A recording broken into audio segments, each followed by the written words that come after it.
Hello, dear friends, colleagues, students, singers. I get a lot of questions from all over the world about singing based on my vocal tips. And I chose 10 questions to answer. I'll try to do it fast. I wrote it here down as a list, and I will try to answer on the language of the student or the singer if I can. So let's go. First, Jonathan is asking about how long it takes to become a professional singer with secure voice control. Jonathan, nobody can answer this question. Very individual, based on your talent, based on your natural ability to sing more correct, based on your ears, based on your concentration, your background, if you played instruments before, if you studied music as a kid or not.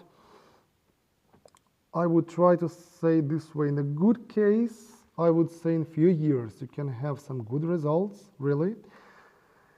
In more complicated cases can be 5, 6, 7 years.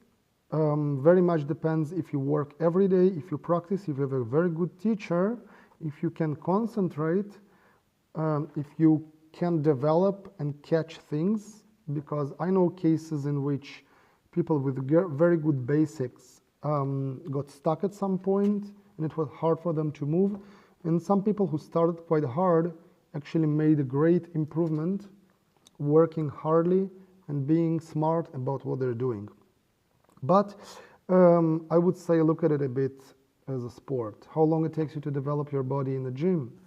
Depends how much you eat, depends how much you practice, depends how good you are in concentrating. The same here.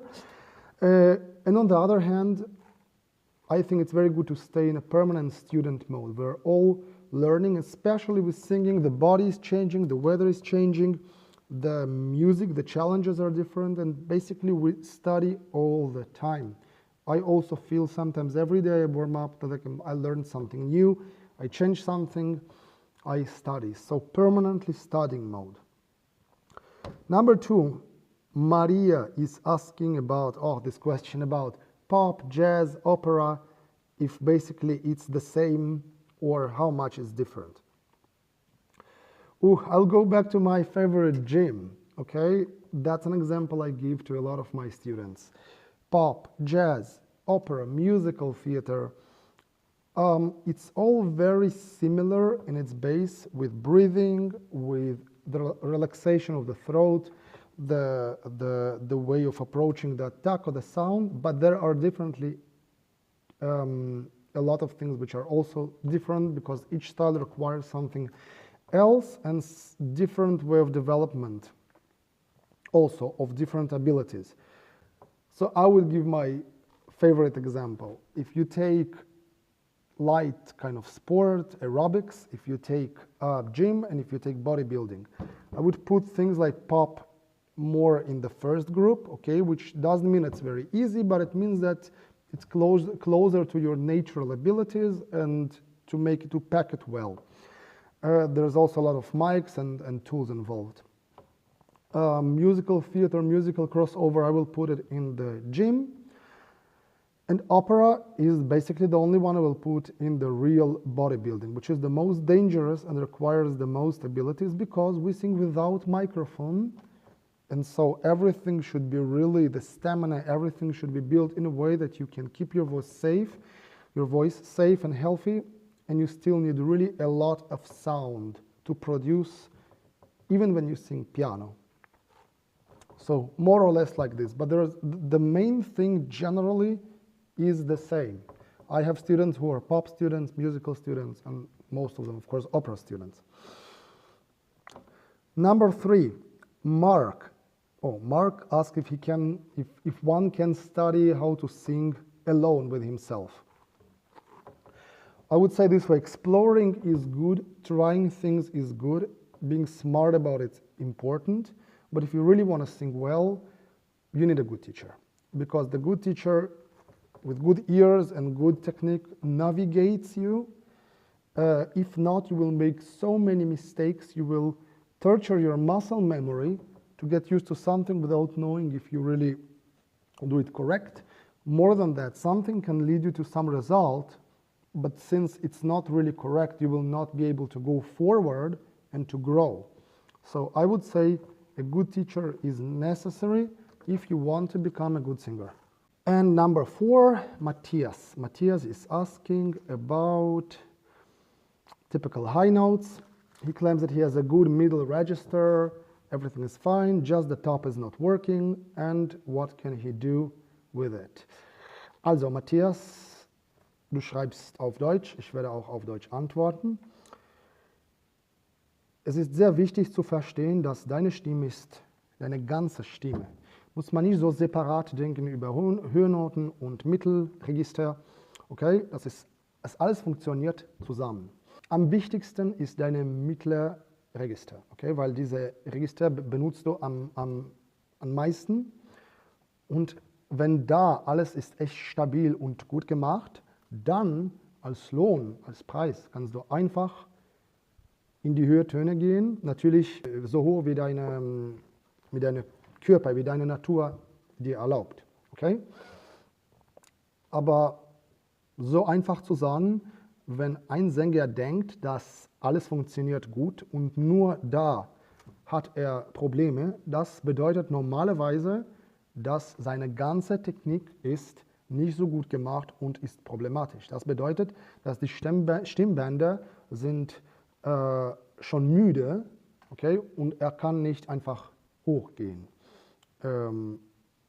Deswegen würde ich sagen, niemals denken über die Höhennoten als etwas anderes, okay, separat von deiner ganzen Stimme. Nein, es funktioniert alles zusammen, und wenn alles ist gut konstruiert, kannst du einfach hochgehen. Natürlich muss man studieren, muss man verstehen, wie sowas zu machen, aber überhaupt zu sagen, dass es so funktioniert ist, okay?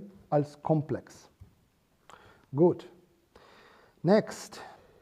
Number 5. Oh, Pier Paolo. Okay. Pier Paolo is asking about changing the color of the voice. Also, very typical question. Can I change the color of my voice? Pier Paolo, come prima, come con Matthias, io non ti ho sentito, non so come canti, però generalmente io direi che il colore della tua voce è un colore unico della tua voce. La tua voce è una cosa che hai ricevuto, non so di dove vuoi credere, però io direi che prima devi costruire una tecnica vocale buona, un buon insegnante, e quando tutto funziona bene, così puoi scoprire anche il colore, il vero colore della voce. Tante volte, molto spesso, un cantante, un studente che comincia a prendere lezioni ha qualcosa, ha un colore specifico della voce, però questo colore non è, come diciamo noi, non canta con la sua voce. Okay? Quando la voce è libera, quando ti serve la tecnica, quando sai come costruire tutto questo palazzo, diciamo, dentro, sì, che significa un buon canto, poi possiamo scoprire il colore vero della voce. Questo colore è sempre molto molto più ricco e molto più bello di quello che hai avuto prima di cominciare. Okay? Però generalmente direi che l'idea cambiare il colore è una idea falsa in realtà. L'idea deve essere studiare come cantare correttamente, come sviluppare la voce, come aprire e liberare la voce, e quello che ricevi è la tua voce unica con suo unico colore. Ok? Ok, number 7, Martin. Martin. Martin asks if it's possible to learn how to sing on pitch. Very individual. I would say it this way. If you sing, let's try to make it easy. It's individual, but let's try to make it simple. If you sing more of 50% of your tones on pitch, and some of them, the rest, let's say, hopefully less than 50, but are somewhere around, I would say yes. You have to be very, very strict with yourself, playing on the piano the melody, not letting yourself singing wrong melody or wrong notes, and slowly, slowly, you will probably develop the ability to sing on pitch. Yeah, you will need to think about it a bit more than somebody who has a good ear, but it's possible. One of the indicators, if you sing wrong, that you can hear that you sang it wrong. If you can't hear that you sang it wrong, okay, you think it's correct, but actually it's wrong, or if less than half of your notes are on pitch, I would say leave it, probably. If less than 50% of the notes are on pitch and you hear that you sing not correct, then you have a chance to learn it, but you have to work very hard on it and be very strict with yourself. If you sing wrong notes and you are not able to hear on the recording, for example, or to understand that you sang wrong notes, then I would not waste my time, okay? Yeah, let's say it this way. Monica is asking about languages and accents. Opera, probably. We have to sing in different languages. How to get a good accent in a foreign language? A lot of ways, a lot of techniques, self-control, learning languages. But for those who don't have a talent to do it, I would say being a parrot, being a kid. I think it's mainly psychological. Don't be shy to make a parody on this other language with yourself, okay? That's something you should have enough courage and self-confidence just to go for it, because many people get shy. It sounds to them like I will do it anyway wrong, okay? Don't be shy. Copy, make a parody with yourself even, okay? Try to pronounce, like you hear music, try to pronounce the accent of the foreign language. Try to go even far with it, okay? Don't be shy to do this, pizza, pasta, okay? Because that's actually how Italians talk. So if you start with not with pizza, pasta, and gnocchi, but pizza, pasta, and gnocchi, that's the way you sing after, because then you can do la donna è mobile, not la donna è mobile or la donna è mobile. La donna è mobile, that's how you sing. Questa, quella, okay? The same with French, non so, bonjour, comment ça va? Non so, je suis bien. You have to hear how they do it. Enchanté, they don't do enchanté or enchanté. Enchanté. Obviously, I don't speak French now, but you understand the idea. Apply this copy-paste, apply this parrot thinking, how kid is copying the parents, and apply to the language. Don't be shy. As more as you will do it, as more you will catch the color of the language and be able to fake it. In singing, basically, we need to fake it even less. If you can fake it while talking, you are great while singing, okay? Because singing still puts everything a bit in the middle. It's not so strong as when we talk. Anton, okay, Anton is Russian. He's asking another typical question. How can I know if I'm tenor or baritone?